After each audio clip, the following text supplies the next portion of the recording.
नमस्कार, मी संदीप चव्हाण आणि आपण पाहताय LS मराठी। पाहूयात काही विशेष घडामोडी।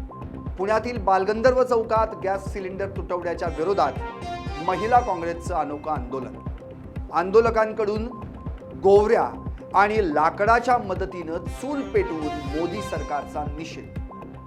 जळगाव शहरातील शनीपेठ पोलीस ठाण्यातच राजकीय कार्यकर्त्यांमध्ये मोठा राडा। शिवसेना शिंदे गट आणि भाजपच्या कार्यकर्त्यांमध्ये पोलीस ठाण्यातच हाणामारी।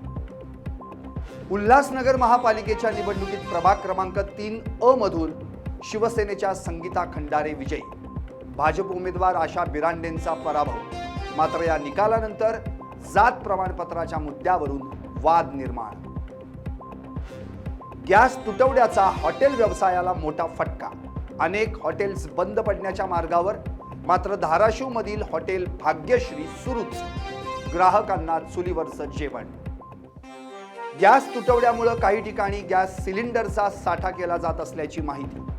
बीड जिल्ह्यात गॅस सिलेंडरचा साठा करणाऱ्यांवर प्रशासनाची करडी नजर। 19 पथकं तैनात। जास्त दरानं विक्री करणाऱ्यांवर होणार गुन्हे दाखल। गॅस टंचाई जाणवू लागताच सायबर भामटे सक्रिय। बीडमध्ये गॅस कनेक्शन बंद होणार असल्याचं सांगून फसवणूक सुरू। पोलिसांकडून सतर्कतेचा इशारा। जालना जिल्ह्यात पुरवठा विभागाची छापेमारी। 59 घरगुती सिलेंडर जप्त। कोणी गॅसचा साठा किंवा किमतीपेक्षा जास्त दरानं विकत असतील तर नागरिकांनी माहिती द्यावी, जिल्हाधिकाऱ्यांचं आवाहन। श्री सिद्धिविनायक गणपती मंदिरात जाऊन भारतीय क्रिकेट संघाचे प्रशिक्षक गौतम गंभीर आणि कर्णधार सूर्यकुमार यादव यांनी घेतलं दर्शन। कोल्हापुरातल्या काही भागात पावसाची हजेरी। भर उन्हाळ्यात पावसानं हजेरी लावल्यानं नागरिकांना उकाड्यापासून दिलासा।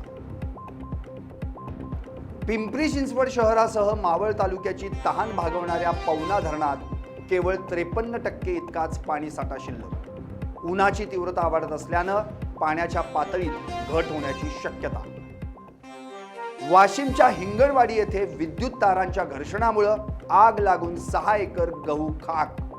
महावितरणच्या हलगर्जीपणामुळे शेतकऱ्याचं नुकसान।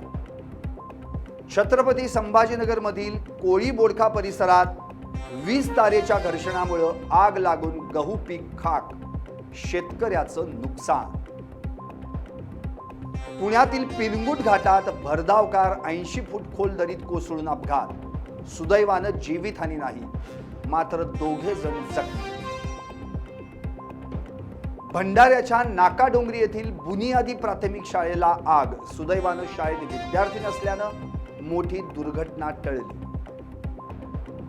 बुलढाण्यात समृद्धी महामार्गाजवळ एका 40 वर्षीय अज्ञात व्यक्तीचा आढळला मृतदेह। पोलिसांकडून अधिक तपास सुरू। या अशा विशेष घडामोडींसाठी पाहत रहा LS मराठी, सत्याच्या पाठी। बातम्या सर्वांच्या सर्वांसाठी।